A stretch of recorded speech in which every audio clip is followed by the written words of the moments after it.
Hello, welcome to this edition of By the Lion. Sitting to my right, Christian Ferguson, Savannah Cummings, and Jacob Ricketts. A lot is going on right now in the sports world, but first we're going to start off with Wednesday's matchup.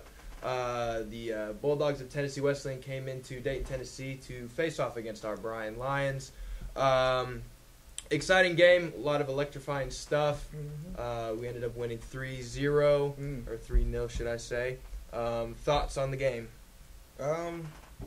It was a great game, especially the goal by for Daniel. 3 minutes into the game, already scored a goal, and that was, you want to talk about excitement right there. I think that was the pop off of the game. It was a steady game. I think definitely in the second half, both teams controlled the ball pretty well. No one really had an advantage except for us when we scored 2 goals. But other than that, I think it was a well-played game, well-balanced. We forced Tennessee Wesleyan to take long shots, long kicks towards the goal. So we played good defensively also. Anybody else? You could definitely tell it was a rivalry game. Bryan had lots of people there. We had a large student section. Also, Tennessee Wesleyan brought in some fans that added to the atmosphere of the game for sure. And there was also some drama going on the field. I didn't know if any of you all also saw that, but it was a pretty good game. What drama?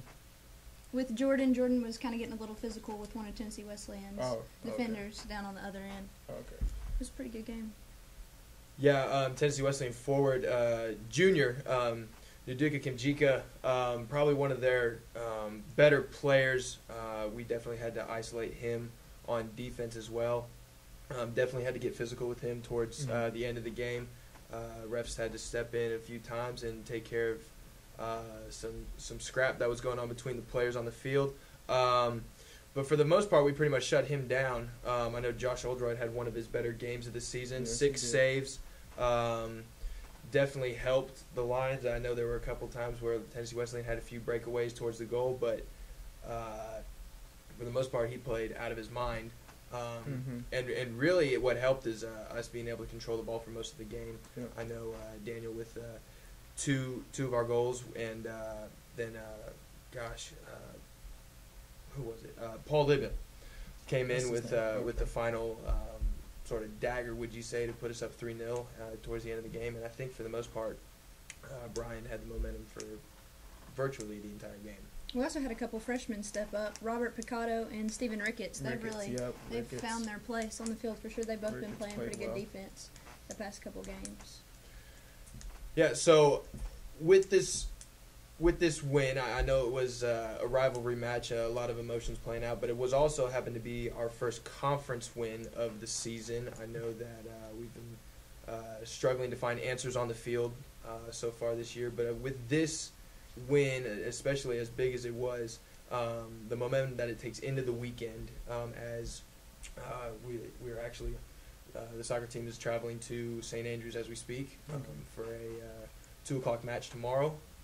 What do you think we're looking forward to on that one? I think the momentum will carry. I think this was a big win. I talked to Daniel the other night. He said after scoring the 2 goals, he said it was such a relief. And I think with the win too, it's like a breath of fresh air for the Lions. So I think going to St. Andrews, I think they will continue that momentum and that energy and carry on to this game matchup with St. Andrews. Absolutely.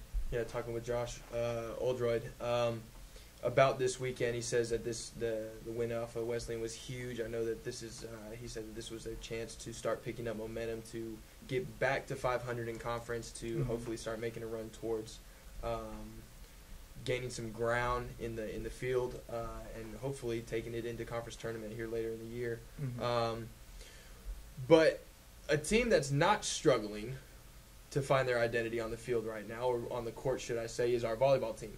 And they are now 6-0 in conference.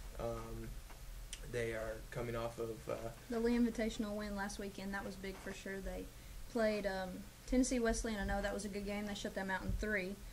They had a couple of seniors step up for sure. Madison Atkins with her defense just outstanding this past weekend. And Taylor Fink, who's their setter, had 21 sets in the first 2 matches. Wow. yeah, it was just great. She was just setting up. Also, Rachel Mosley and Kara Stamper, who's also been a big name for Bryan. She's definitely put the ball away when it needed to be and helped the momentum going. Their momentum's just way up high right now. The volleyball team's doing great. They haven't had many games where they haven't beaten teams in 3 matches. So yeah, they've always been a strong team for the past couple of years. I know last year was an amazing team also, and it's good to see that even though most of the seniors are gone from last year's team, this year's team has stepped up tremendously, still carry that same momentum, and credits to the coach to be able to stay consistent with the team. Yeah, absolutely. And coming off that weekend, Taylor Fink with the tremendous play that she had this weekend, earning the AAC Conference Player of the Week as well as Setter of the Week, and even junior Megan Lowry for Bryan is coming away with Hitter of the Week. Oh, wow. And so, looking at this as they move on, I know they play against Bluefield tomorrow morning at 11 here. You got to expect big things from them, especially when they're seeking for their 3rd conference championship in a row. Coach Shoemaker's doing tremendous things there with that program, and I think a lot of it has to do with the senior leadership on that team. So, moving away from Bryan athletics, let's move into this weekend's college football. I know a lot of us are big college football fans here. I see. Savannah, tell us what we have to look forward to.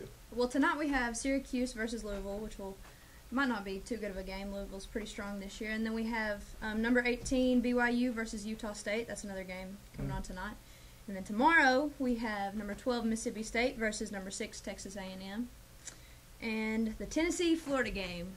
We're all pretty excited about that game. I'm sure it's going to be a big one here. Tennessee's actually completely sold out. Neyland Stadium is definitely anticipating a good game. And coming off of the Gators beating Tennessee 9 straight times, and of those 9 straight times, they've outrushed the Vols every single time. So Tennessee's looking for a little bit of an upset here. They have freshman running back Hurd, who's rushed for 216 yards over the past 2 games against Oklahoma, and number 13 Georgia last weekend. That was a big loss. 3-point game. But the Florida linebacker Gerard Davis has been talking a little smack this past week. He's saying that Hurley is physical and he's fast, but he doesn't have the top-end speed, and they're just going to end up hitting him early. I'm going to have to disagree with that for sure, because Hurley is definitely a threat, especially with how well he played against Georgia last week. I think he's finally starting to find his place on the field and find his receivers.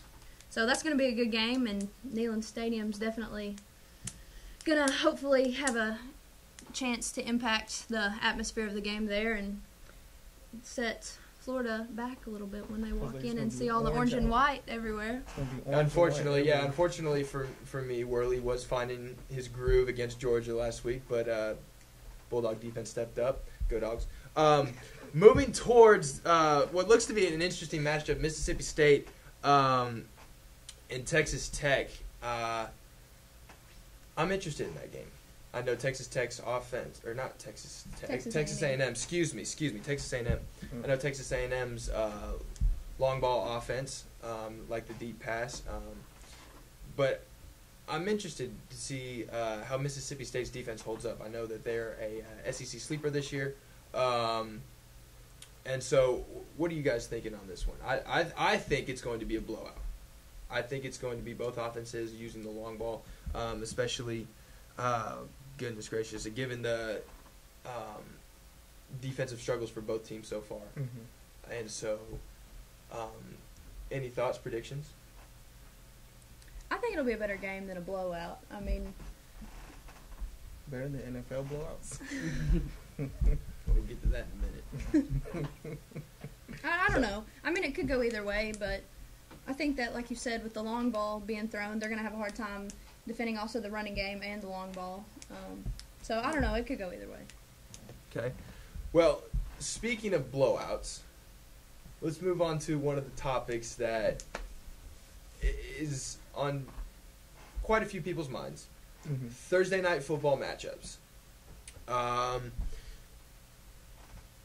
Those have been blowouts. I think last night's game, Green Bay and Minnesota, I think you could call that more of a Eddie Lacy game. than anything. I know he ran the ball extremely well last night.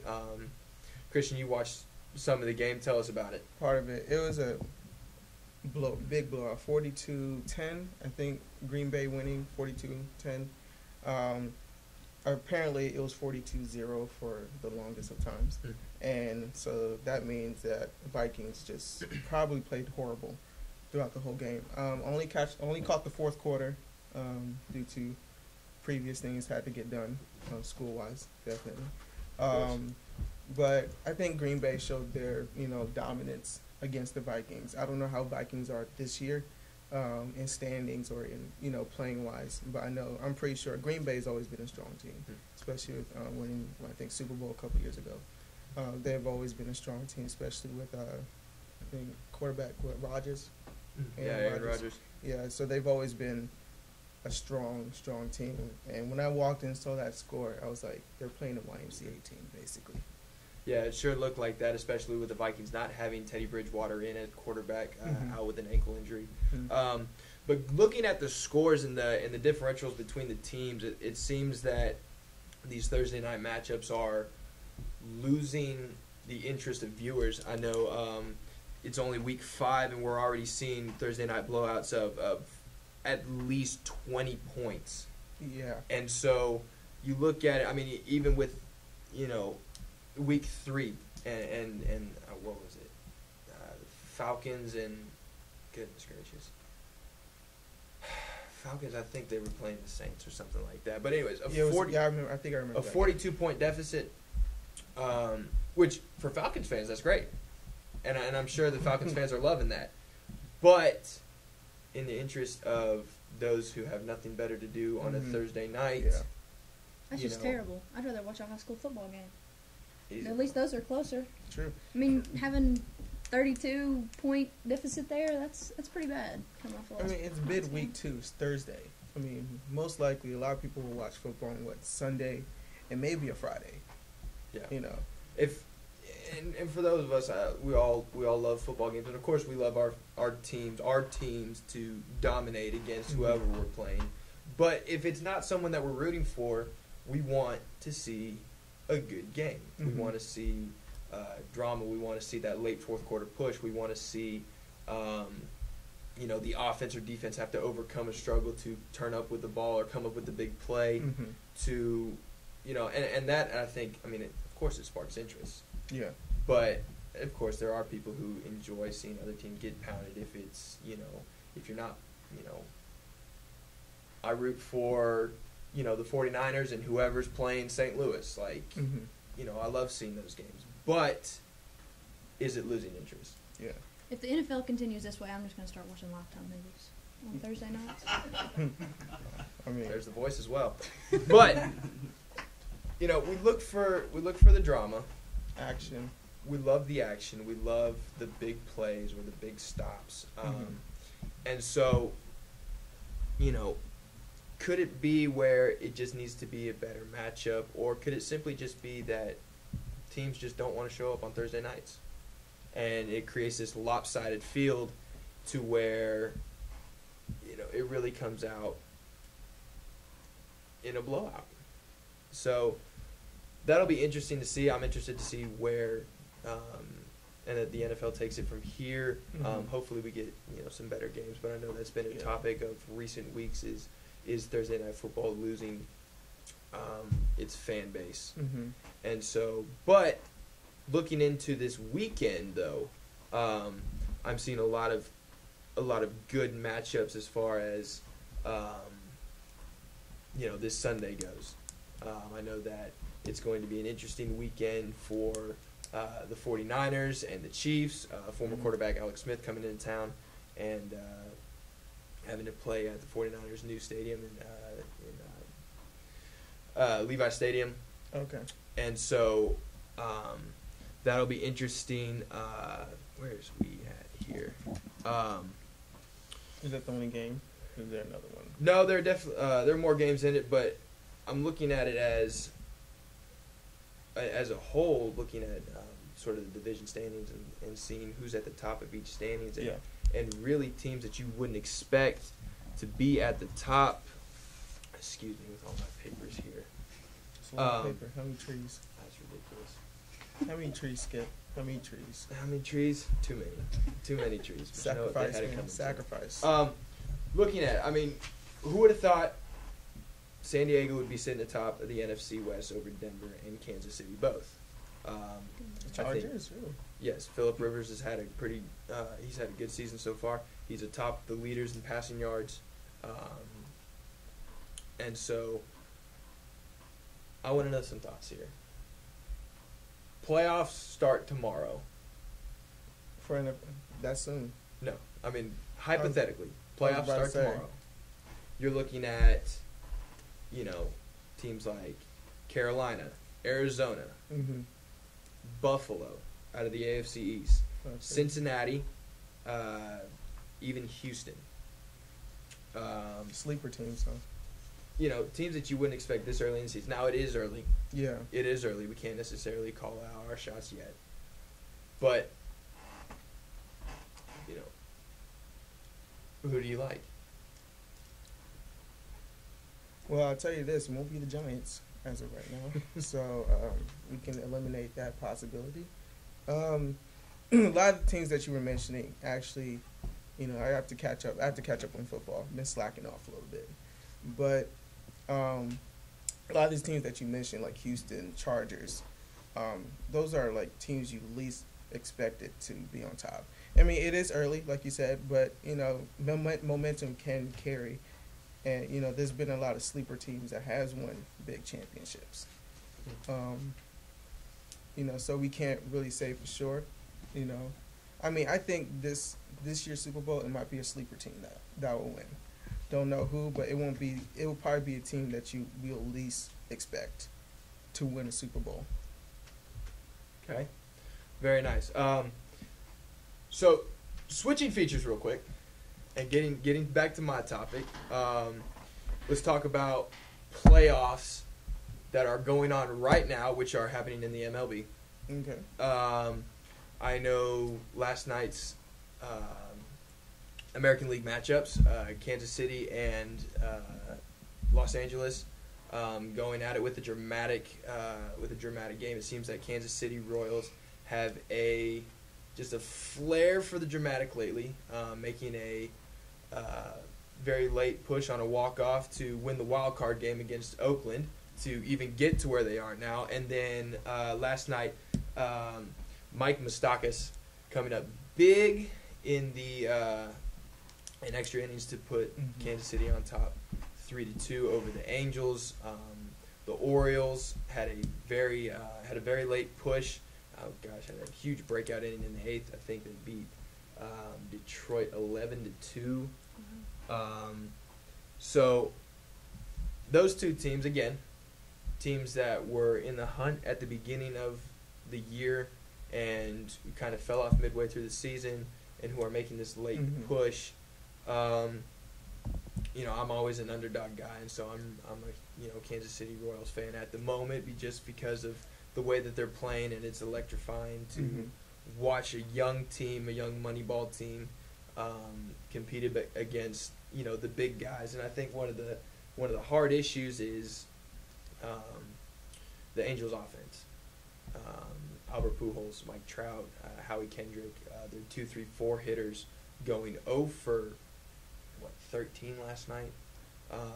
You can't win ball games with holes in your lineup like that. And I know that Kansas City, even though a young team with guys like Salvador Perez behind the plate and Mike Moustakas at third base and Alex Gordon in left field, young guys who are not necessarily the big money type players, but who could be potential contract players in the future.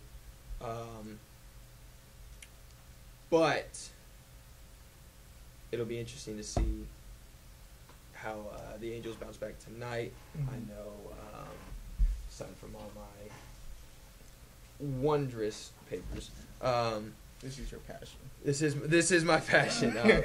Just the games to watch for tonight. With Angels in Kansas City, back at it tonight. I know Wilson, and is that even right? Yeah, that's the right date. Sorry. Shields and Wilson going at it on the mound tonight. That'll be a good pitching matchup. I think with switching sides to the National League, you got San Francisco at Washington, and you've got the Cardinals at in LA facing the Dodgers. Mm-hmm. I think you'll see more of a hitter's game on that side. I know we've had, aside from last night's with the Orioles in Detroit, that there's been some low-scoring ball games from the American League side. But I think Mm-hmm. you'll see a difference in the National League side, especially with the lineups that Washington and San Francisco and the Cardinals bring from that end. So it'll be interesting. I'm looking at it with a hopeful representation of Kansas City, and I'd like to see St. Louis in the World Series, but I don't know if they have the pitching to get by the Dodgers. But we'll see how that plays out. I know that Zach Greinke's on the mound for the Dodgers tonight, and he's been on fire for the past month. Okay. And so we'll see. And of course, you have potential Cy Young winner.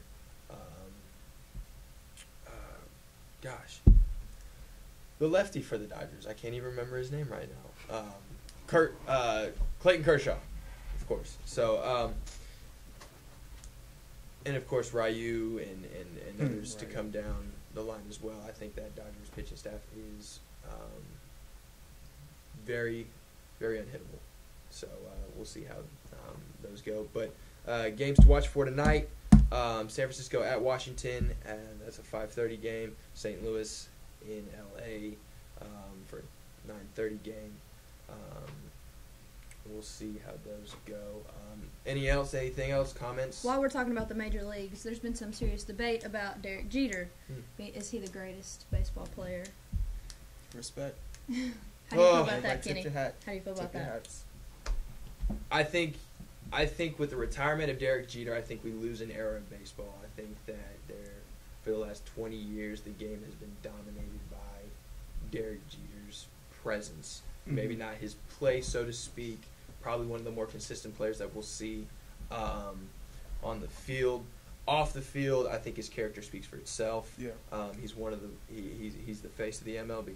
You can't go anywhere without talking about Derek Jeter in regards to baseball. Mm-hmm. I think that everybody knows that the number 2 is Derek Jeter.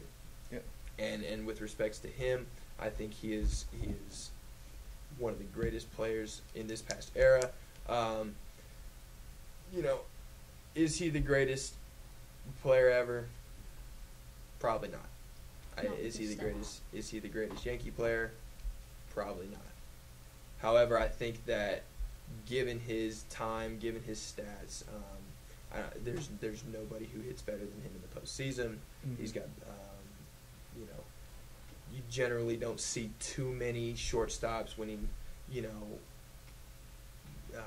batting titles, or he's got a few Silver Sluggers under his belt, Mm-hmm. a few Gold Gloves. I don't think there's a better captain in the game than Derek Jeter. Yeah. And I think that he will be greatly missed because for the last 20 years we've known Derek Jeter as the face of the MLB. Mm-hmm. So He has a pretty big legacy.